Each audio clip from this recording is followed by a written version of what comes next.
The youth's silent wisdom. I used to think the heart was the sole sanctuary of emotions. That's what people always say, isn't it? That love makes your heart race and heartbreak shatters it. But one rainy afternoon, I discovered that not all emotions reside in the heart. I was alone in an old cafe on a quiet street corner. The place was nearly empty. The sky, overcast, the glass windows were fogged with condensation, and the rain pattered on the tin roof like a melancholic melody on repeat. I clutched a warm cup of tea, the only thing keeping the cold at bay, both outside and within. Then I saw him, the man I believed would never turn his back on me, the one I'd poured all my most beautiful words and hopes into. He passed by the window, not alone. His hand held another woman's, unhurried, unhidden, unashamed. His gaze briefly met mine, then slid away as if we'd never known each other. In that moment, I didn't cry. I wasn't angry. I didn't leap up to chase him or demand answers. I sat still, like a statue. The tea in my hands grew cold, and then my stomach twisted, not like hunger or a chill, but a deep, strange sensation, as if someone inside me was screaming. Silently. It wasn't sharp like heartache, but it left me icy, doubled over, hand on my stomach, trying to soothe myself. I didn't understand what was happening or why I reacted this way. Was it the pain of lost love, an unhealed wound, or the realization that I'd been replaced? I thought it was sadness, but it wasn't. Now I know it was a message, a signal from a place I, and perhaps many others, rarely notice my gut. It sounds odd, doesn't it? Sadness in your stomach. But that was the first time I truly felt what's called gut instinct, a biological response, wordless yet powerful.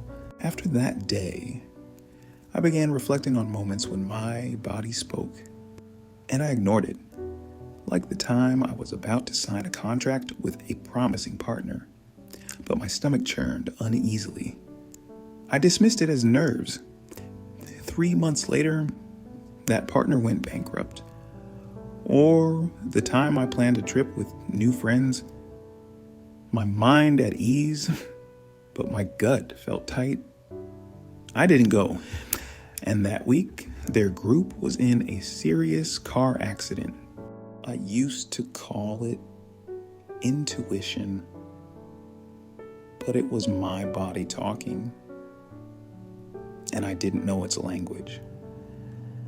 I didn't realize my gut had a voice of its own. Everything changed when I stumbled upon a book with a charming title, Gut the Inside Story, by Julia Enders. I opened it with no expectations, but within pages, I was hooked. I learned a truth: most of us overlook our gut houses over 100 million neurons, a neural network so dense, it's like a second brain. Science calls it the enteric nervous system, a real nervous system that makes decisions, feels pain, and even remembers emotions. Most shocking, 90% of serotonin, the neurotransmitter tied to happiness, motivation, and emotion, is produced in the gut, not the brain. I closed the book, looked at my stomach, and realized I'd blamed myself for years for feeling anxious or unsettled, thinking it was psychological weakness. But perhaps it was a warning, a silent alarm from my body.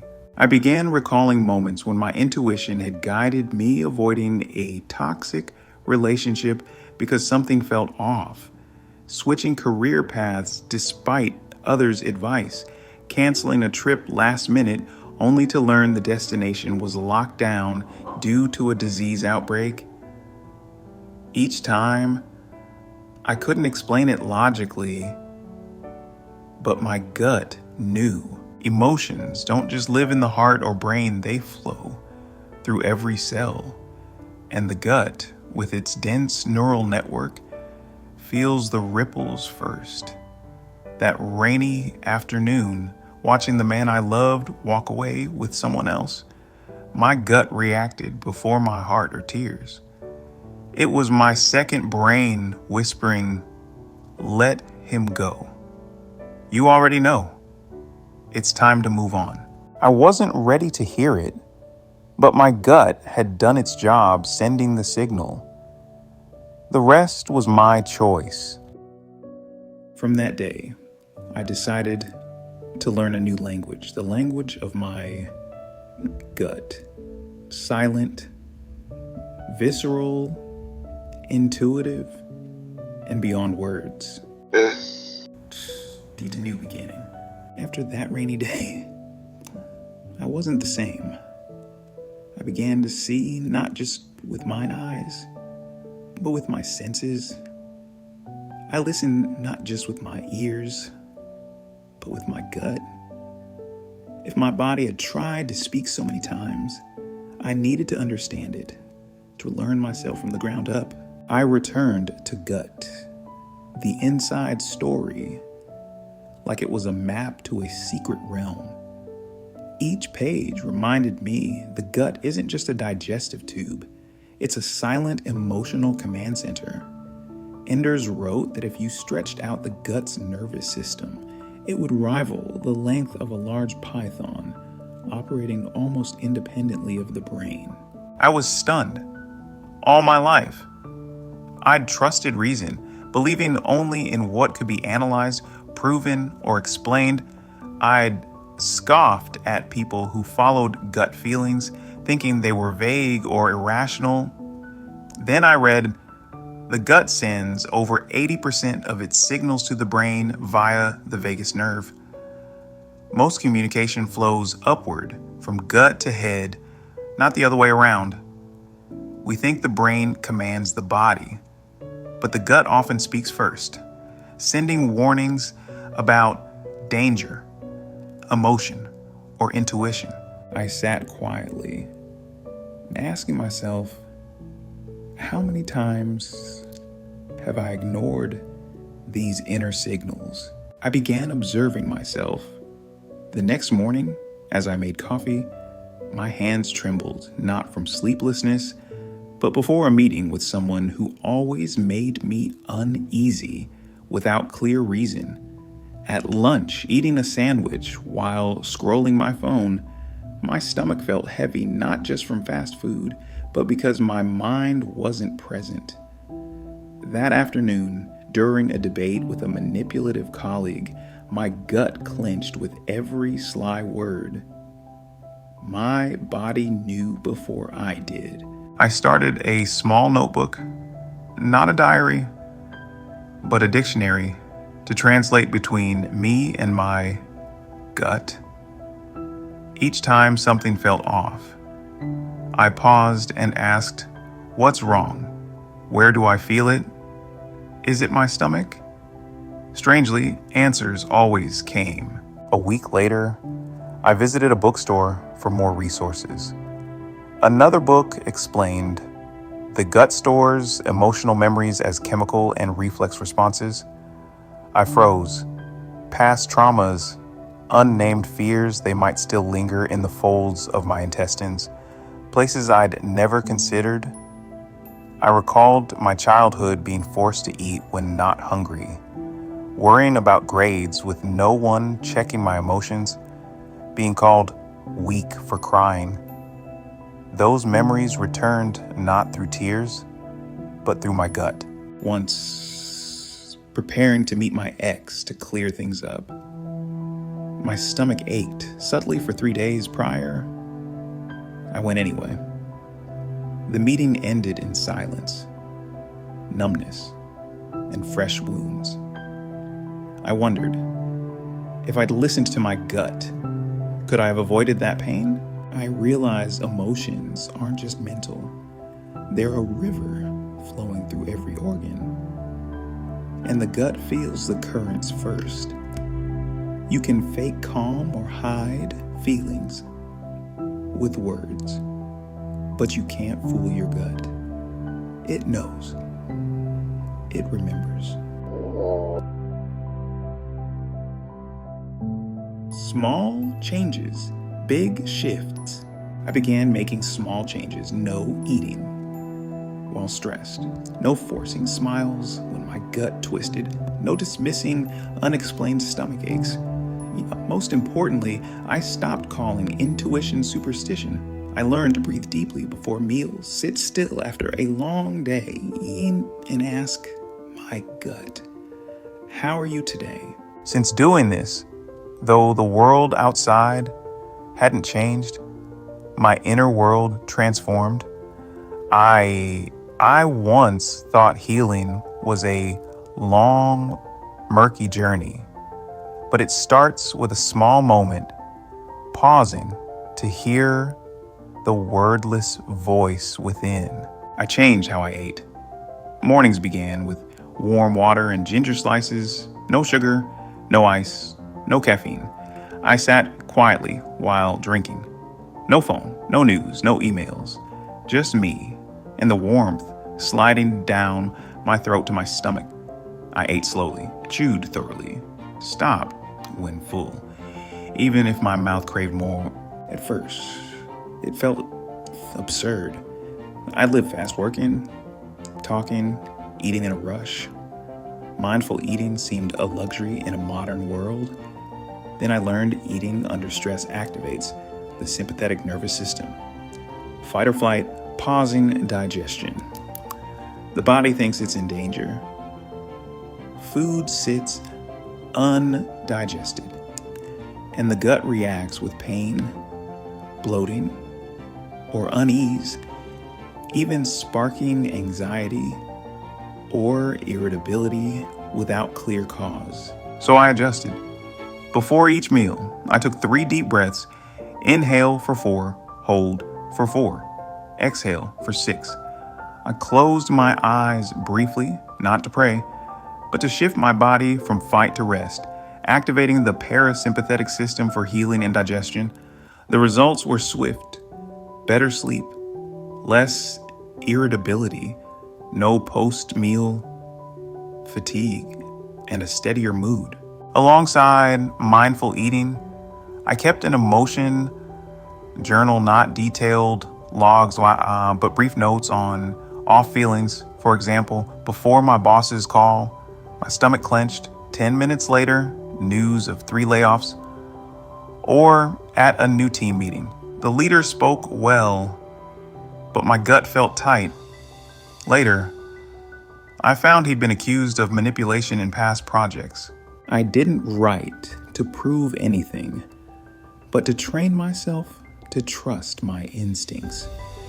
Slowly, I noticed when I listened to my gut, I avoided bad decisions. When I ignored its tightening, I regretted it. One evening, I met an old friend, fiercely rational and successful, who dismissed gut feelings as placebo. I asked, "Have you ever felt your stomach hurt before something bad happened?" She paused, then nodded. Yes. You don't need to fully embrace intuition or abandon logic. Just respect your body's signals, pause, and feel. No one teaches us about the gut in school, how to breathe before eating, or to note stomach twinges. We're raised to value reason, logic, arguments. But sometimes truth doesn't need words, just a subtle clench in your gut and the question, wait, what's happening inside me? The deeper truth. After weeks of slowing down and listening, I realized the gut doesn't just react to emotions, it shapes them. This wasn't just personal, it's science. A study in a leading medical journal revealed the gut microbiome, trillions of bacteria, directly influences mental state. A balanced microbiome brings calm and stability. A disrupted one, from stress, processed food, or sleep loss, can cause anxiety, irritability, or depression without clear cause. I was stunned. I thought I was too sensitive when, in reality, my gut might have been inflamed, its bacteria signaling distress. I got a thorough checkup. An endoscopy and a microbiome test showed no major issues, but my beneficial bacteria were below optimal. The doctor didn't prescribe pills, but said, "You need to tend your gut like a garden." I smiled. I'd never heard the gut called a garden, but it was a perfect metaphor. The gut is an ecosystem, and you're the gardener, planting seeds with good food, watering with calm, weeding out stress and negativity. I adjusted my diet, simply more greens, fermented foods like yogurt, kimchi, and miso, less refined sugar, warm water instead of iced, slow eating without phones, and no meals during anger or sadness. It was hard at first. We're used to eating to forget or cope, like flooding an already swamped field. But it only worsens things. I added light morning meditation, 10 minutes, a hand on my stomach, breathing in through my nose, out through my mouth, feeling my belly rise and fall like a small wave. At first, my mind raced. Work, traffic, worries. But gradually, I learned to sink into my gut, as I called it, not floating to the clouds, but grounding in my breath and the silent pulses of my gut. One night, reviewing my emotion journal, I noticed my unexplained anxieties had dwindled. I no longer battled myself each morning or drifted in nameless emotions. The change didn't come from external advice or costly therapies, but from listening to myself, treating my gut like a trusted friend. A new way of living. We're taught to prioritize the mind logic, strategies, plans, but no one teaches us to live in harmony with our bodies, to check if our gut is nourished before blaming ourselves for sadness, or that a hug, a mindful meal, or good sleep can heal more than 1,000 words. I wrote on my bathroom mirror, "How's my gut today?" Instead of asking, "Do I look good?" I ask, "Am I okay?" Inside, I don't expect clear answers, just sensations. Is it tight? Aching light? If it's not okay, I pause, no forcing strength or joy. I place a hand on my stomach and whisper, "I hear you. We'll slow down today." The world outside rushes on, but within you is a quiet voice, an instinctive wisdom, a friend called the gut. It doesn't demand instant answers, just that you listen. I used to think maturity came from experience. Now I know it's about returning to yourself, not to analyze or control, but to hear. The voice I most need isn't from external advice, but the silent whisper of my body, specifically my gut, the overlooked friend always present. One weekend morning, I woke slowly, brewed warm water, and sat by the window as sunlight filtered through the blinds. No emails, notifications, or news, just silence. I remembered how I used to live bolting out of bed, eating breakfast while texting, and scarfing lunch while staring at spreadsheets. I barely recall what I ate, only the heaviness, as if my body carried something indigestible.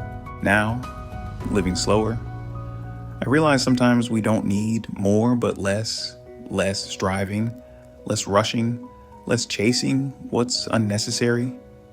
I began observing others, not to compare, but to empathize.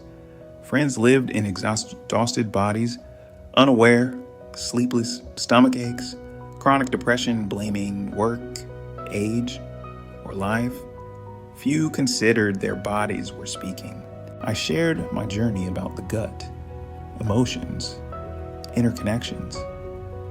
At first, they laughed, thinking I'd gone spiritual, asking, "Your stomach talks." But deeper conversations led them to see emotions have a place, a context, sometimes in the gut. A friend with chronic anxiety tried slowing down, swapping coffee and bread for oatmeal and chia, eating without scrolling, journaling gut sensations for 5 minutes daily. After 3 weeks, she said, "I'm still anxious, but it doesn't consume me anymore."